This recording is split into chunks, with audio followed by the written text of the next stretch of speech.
it's me again, Grace. Welcome and welcome back to my YouTube channel. So today's video guys, gumawa ako ng makeup tutorial. This look guys is very classic kasi medyo na-inspired akong gumawa ng classic makeup. Very easy to do lang guys. Sobrang light lang ng eyes natin pero yung lips medyo nabonggahan lang sa lips. Kasi ganito sila noon diba? Yung classic makeup, parang feeling ko medyo light lang sila sa sa eyeshadow. Hindi sila masyadong bongga sa pag-eyeshadow, pero yung lips nila talagang red best. Red talaga. So ayun, medyo na-inspired akong gumawa ng classic makeup. Anyway, you can wear this guys kapag attend ka ng events or occasions.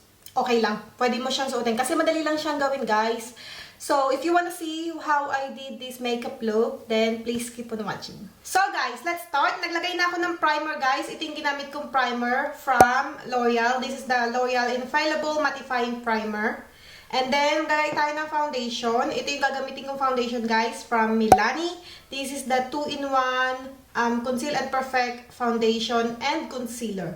Ayan. So, this is in the shade Sun Beige number 6. So, kuha tayo ng muna na half pump. Ang foundation na to guys is very thick. As you can see. Yeah, sobrang thick niya. So, I think perfect na pang blend dito sa foundation na to is damp sponge. Kasi sobrang thick niya guys. Actually, maganda tong foundation na to. This is one of my favorite foundation from the drugstore. Kasi yung finish niya guys, gusto-gusto ko. I like the finish of this. Kasi parang itong foundation na to guys, alam niyo ba, the more na at matagal na siya sa face mo, the better it looks. Parang ganun. Parang mas maganda siya kapag mas matagal na siya sa pagmumukha mo. Kesa yung kaka-apply mo pa lang. Feeling ko lang. Yan. So, naglagay din ako sa neck ko, guys. Tapos, i-blend natin itong foundation. By the way, guys, if you notice, yung lashes ko medyo mataas. Kasi nag-lash lift ako nung nakaraan. Kahapon ba? Kahapon ba ako nag-lash? Yeah, kahapon nag-lash lift ako. Ako lang yung gumagawa ng lash lift ko, guys. Kasi mas mura. Umu-order na lang ako ng kit online kasi mas mura kapag ikaw na lang ang gumawa. Kaysa yung pupunta ka sa sa parlor. By the way guys, I'm also using contact lens from ttdi.com. Ayun lang yung yung brand ng contact lens na ginagamit ko, ttdi.com. Ilalagay ko yung name sa screen kung gusto niyo lang malaman. Maganda yung contact lens nila guys, sobrang comfortable sa mata mo. At saka, I like it because it's like a yearly contact lens. So, pwede mo siyang gamitin up to 1 year. So, as you can see guys, yung finish ng foundation, it's not matte. Satin finish guys, yung foundation. And it's easy to blend. So, ayan guys. And then, maglagay tayo ng concealer, of course. So, ang gagamitin kong concealer guys is this one. This is the Revolution Conceal and Define Concealer. Ayan. Yung maliit na version guys. Kasi meron na sila yung super size na malaki. But this one, the small one. Kasi inuubos ko lang to guys. Meron ako yung super size. Pero this is in the shade C8. Pero yung super size ko, C10. Ito kasi hindi ko masyadong shade. Medyo light siya sa akin. Pero best, ubusin na din natin. Huwag natin itapon, diba? Sayang. So, ubusin na lang din natin. Ayan. Meron siyang giant doe foot applicator. Tsaka this concealer guys, parang pink undertone siya. So, apply lang natin siya dito. Highlight lang natin yung ating face. Dito din. Ayan. So, hindi na ako naglalagay sa aking forehead kasi masyadong naka-highlight ang aking noo kapag naglagay ako sa forehead. And then, blend natin siya. This concealer, guys, madali siyang matuyo. Madali siyang mag-dry.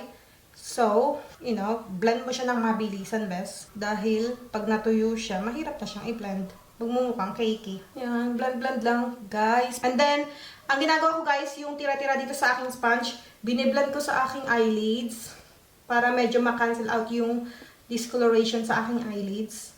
And also, parang pinaprime ko na din yung aking eyelids. So, ayan. And then, of course, iset natin yung concealer. Although, yung concealer kasi medyo siya, matte finish. Isiset ko pa rin siya ng banana powder from Revolution para, para ma-brighten up pa ang aking under eye. So, gagamitin ko na yung sponge na ginamit ko sa aking foundation. Hindi ako nagbe-bake guys Minsan nagbe-bake ako, pero kasi feeling ko masyadong napapaputi yung aking mukha kapag nagbe-bake ako. Siguro minsan nagbe-bake din ako, but not all the time. Gusto ko yung talagang siniset lang yung aking concealer. And then also yung eyelids guys, isiset ko din yan.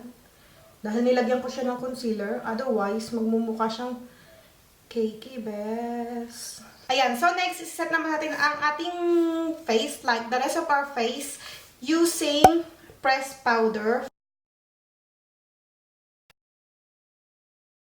Okay, so we're done with the base, guys. So next, maglalagay na ako ng kilay. Ang gagamitin kong pang kilay, guys, today is this one. This is the LA Girl Brow Pomade in the shade Dark Brown. But I'm going to do my eyebrow off camera, guys, kasi meron na akong eyebrow routines. I'm going to put a link in the description box if you wanna see it. So yeah, I'll be right back. Ultra Eye Contour Light and Shade Palette. Actually, guys, itong palette na to, hindi siya yung sobrang favorite kong eyeshadow palette. Parang, feeling ko, guys, yung kulay niya, sobrang boring. Parang ganon. Hindi ako masaya sa kulay. But, sobrang light lang naman ang gagawin nating eyeshadow. So, let's use this. So, first, guys, gagamitin ko tong transition shade. Actually, ito na lang. Ito na lang gagamitin kong transition shade today. So, kuha tayo ng blending brush. So, warm up natin ang ating crease. Tignan nyo yung kulay ng eyeshadows. Parang ano siya, parang mix ng warm and cool tone. Diba? This transition shade is very cool tone din, guys. Hindi siya warm. Yan. So, hindi siya masyadong kita. Anyway, next, guys, try ko tong kunin. Itong shade na to. Ilalagay ko siya sa aking outer V. Yan. Ito, sobrang brown naman ito. Sobrang dark. So, lagay ko siya dito. Kunti lang ang ilagay natin. Yan. Concentrate lang tayo sa ating outer V. Ayan. And then, kunin natin yung blending brush, guys, kanina. I-blend lang natin ng konti. Para hindi mukhang harsh tignan.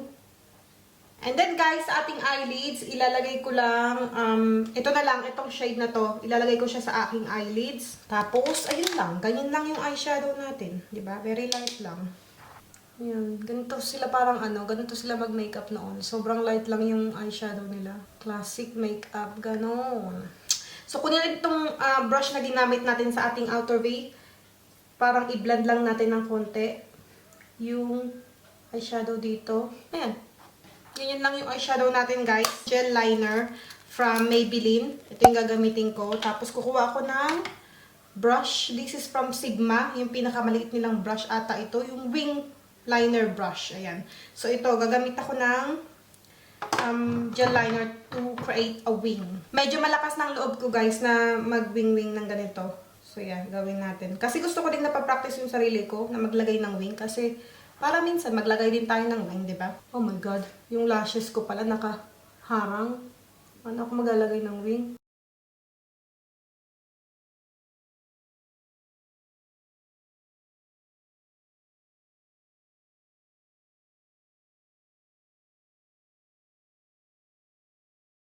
Next, guys, maglalagay lang ako ng mascara. So, gagamitin ko tong mascara from Revolution. Mahirap palang mag-wing, guys, kapag meron kang lash lift. Kasi nakaharang yung lashes mo. Kasi sobrang curly yung lashes mo. So, nakaharang siya. Hindi mo makita masyado yung ginagawa mo.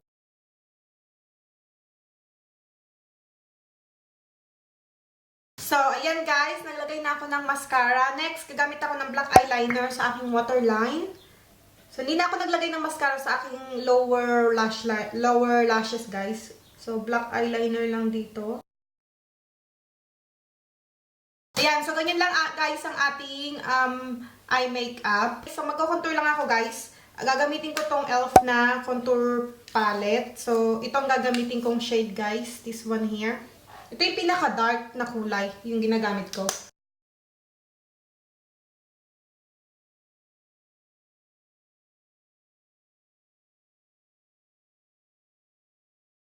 Ayan, guys. And then, next, maglagay tayo ng blush. Gagamitin ko itong ZOEVA Luxe Color Blush in the shade Burning Up.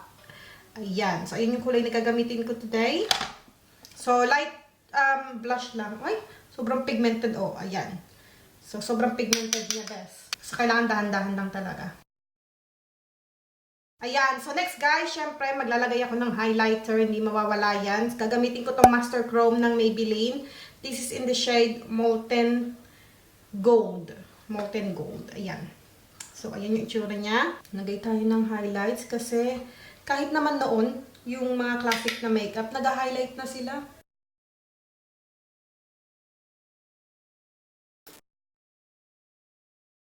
So lastly guys, maglalagay na ako ng liquid lipstick. This is in the shade Red Rum ng Jeffree Star.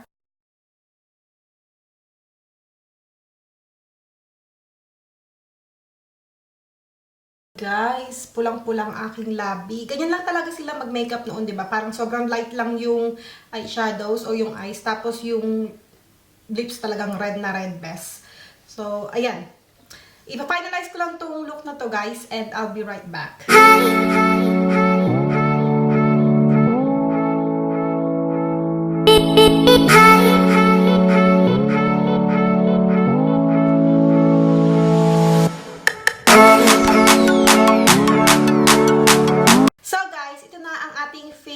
Look, sana nagustuhan nyo tong look na ginawa natin. It's very classic guys kasi medyo na-inspired ako sa paggawa ng classic makeup kasi sobrang simple lang yung makeup nila, bongga lang sa lips pero sobrang simple lang yung eye makeup nila, so medyo na-inspired ako na gawin yung classic makeup. So anyway, salamat guys sa panonood, and if you haven't subscribed to my channel, just click the subscribe button down below, and I hope to see you next time. Bye!